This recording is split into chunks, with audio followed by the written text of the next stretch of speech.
Terrifying GoPro footage captures Russian special forces ambushed deep behind Ukrainian front lines.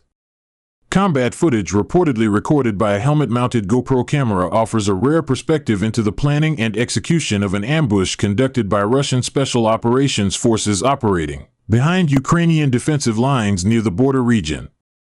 The archival recording documents the painstaking preparation, patience, and coordination required before a single shot is fired, highlighting the realities of modern small-unit warfare in heavily contested terrain.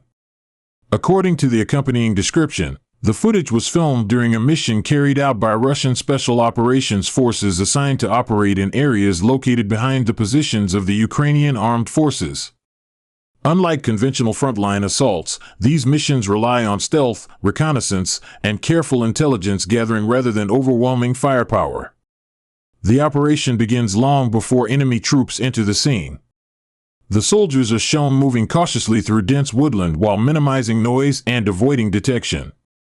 Every movement appears deliberate as the team navigates difficult terrain covered by thick vegetation, fallen trees, and natural obstacles that both conceal and complicate military operations. The primary objective of the mission was reportedly to establish an ambush along a route expected to be used by Ukrainian troops carrying out routine operational tasks. Rather than selecting a location at random, the Russian team is said to have chosen the site only after collecting intelligence from multiple sources regarding likely movement corridors, patrol schedules, and the timing of Ukrainian activities. Military ambushes are among the most demanding forms of small-unit combat because they require accurate intelligence, careful positioning, and strict discipline. Success often depends less on the volume of fire than on surprise, concealment, and precise timing. The forest environment shown in the footage provides both advantages and challenges. Thick tree cover limits visibility while offering concealment from aerial reconnaissance, drones, and distant observation. At the same time, the terrain restricts movement, complicates communication, and increases the risk of confusion between friendly units. Throughout the recording, the soldiers appear to spend extended periods waiting silently in concealed positions. Such waiting can last for hours, requiring exceptional patience and concentration. Any unnecessary movement, sound, or light could compromise the mission by revealing the team's location before the target arrives. Military professionals frequently note that waiting is one of the least visible yet most demanding aspects of special operations. Operators must remain alert despite long periods of inactivity, ready to react instantly if circumstances change. According to the mission description, the timing of the ambush was considered critical. Intelligence reportedly indicated when Ukrainian personnel were expected to move through the area, allowing the Russian team to synchronize its preparations accordingly. Such planning seeks to maximize the chances of intercepting the intended military target while minimizing unnecessary exposure. Team members maintain their assigned sectors of observation while carefully monitoring both the expected avenue of approach and the positions of fellow soldiers. This level of discipline helps reduce the risk of friendly fire incidents, one of the greatest dangers during close-range engagements in dense terrain where visibility is often measured in only a few dozen meters. Special Operations Forces are generally trained to divide responsibilities among the team. Some personnel observe likely approach routes, others provide security for the flanks, while additional members prepare to deliver covering fire if contact occurs. Medical support, extraction planning, and contingency procedures are typically established before the operation begins.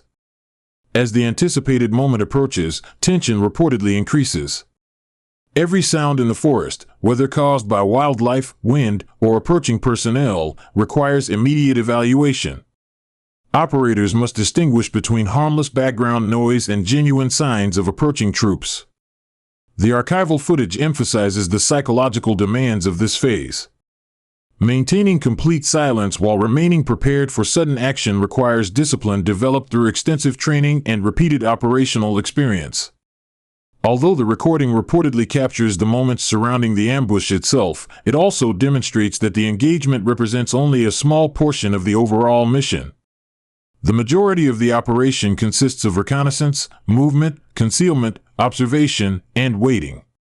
Modern battlefields have made these missions increasingly complex.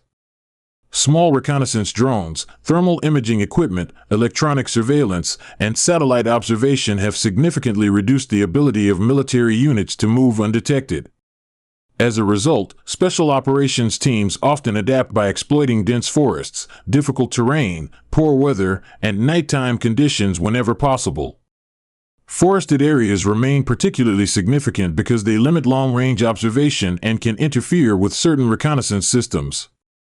However, they also present hazards including restricted visibility, navigation difficulties, and reduced mobility for both attacking and defending forces.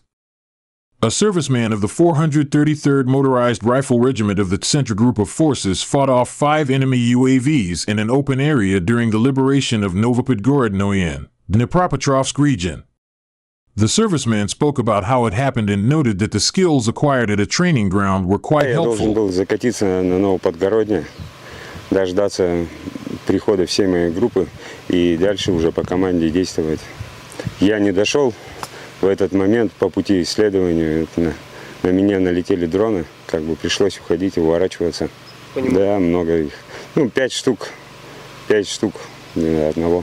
Как первый он заметил, походу, передал всем остальным, и они начали скапливаться в этом месте.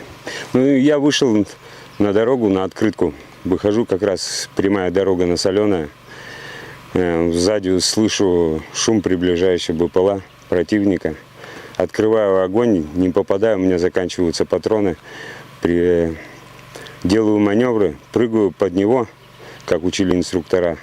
Прыгаю под него, он взрывается. Мне покосило ноги. Прилетает второй на добивание.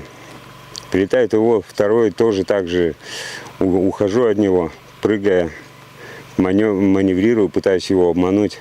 Также взрывается. И потом уже, когда я иду на откат, следом летят еще, нападают.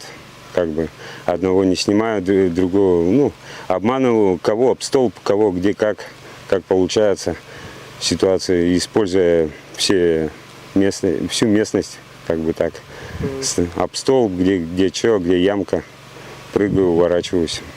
На одной точке они где-то сидели, просто когда один меня заметил, а они быстро, маневренность у них большая, подлетели, скопились на этой точке. А потом, где ползком, где как, в лесополку зашел, там выждал момент, как раз погода помогла. Град с дождем пошел. Я удачный момент выбрал, и там дальше открытку надо было преодолевать. Сломал палку, использовал его как костыль, и дальше продвигался потихоньку, прятаясь в укрытие. Там тоже летали, хоть и погода помогала, но они, походу, возвращались из-за нелетной погоды. Но они все равно пролетали. Вот так вот. Моментами выбирал момент хороший, тихий, и продвигался дальше до своих. Командиры похвалили прежде всего. Молодец, что выжил, что столько на тебя противник затратился, и ты все равно добиться своей цели не смог. В армии я совсем недавно еще, 3 месяца только. Подписал контракт, давно хотел служить. Дальше служить хочу. Сейчас восстановлюсь полностью, обрету физическую форму, обрету ту же самую изначальную маневренность, которая у меня была. И заново бой. А сам с Мариэл, с Ишкаралы, города Ишкарала.